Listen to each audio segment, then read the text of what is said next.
আর মুর্শিদে করিম ঈদে মিলাদুন নবী দিয়ে না আর ঈমান বাঁচাই। আর মুর্শিদে করিম 1954 সালে জামিয়া আহমদিয়া সুন্নি আলিয়া প্রতিষ্ঠা করে আমাদের ঈমান বাঁচাইয়েছেন। আঞ্জুমানে রহমানিয়া আহমদিয়া করে ঈমান বাঁচাইয়েছেন।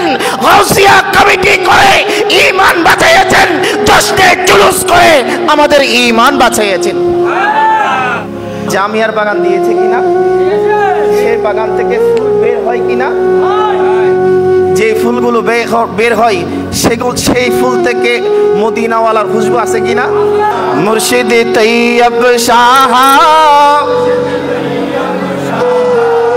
এটাই হচ্ছে শেষ কথা। মুর্শিদ তুমি বাঁচানে ওয়ালা, তুমি তারানে, তোমার দয়ার সদকায়ে মিলে। যার জন্য নবী আছে তার জন্য আর কিছু লাগবে?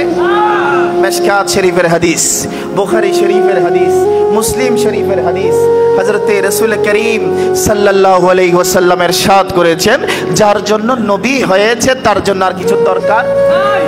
আমার মুর্শিদে করিমের উসিলায় নবী তো আমাদের হয়ে গিয়েছেন, আর কিছু দরকার আছে?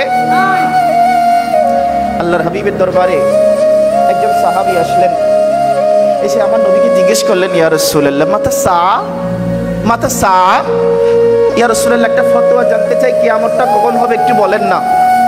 আল্লাহর নবী বললেন, মা আদাত্তা লাহা, তুমি কিয়ামতের জন্য কি সঞ্চয় করেছো?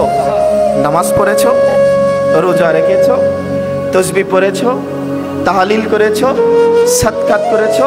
ওই সাহাবী চোখের পানি ছেড়ে দিয়ে বললেন, ইয়া রাসূলুল্লাহ ফিদাকা আবি ওয়া উম্মি, ইয়া রাসূলুল্লাহ আপনি জিজ্ঞেস করেছেন নামাজ পড়েছি কিনা, রোজা রেখেছি কিনা, তাসবিহ পড়েছি কিনা, তাহলিল করেছি কিনা?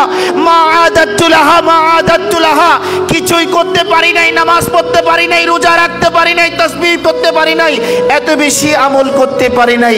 ইল্লা কিছু আমল করতে না পারলেও তবে কিছু কিছু আমল আমি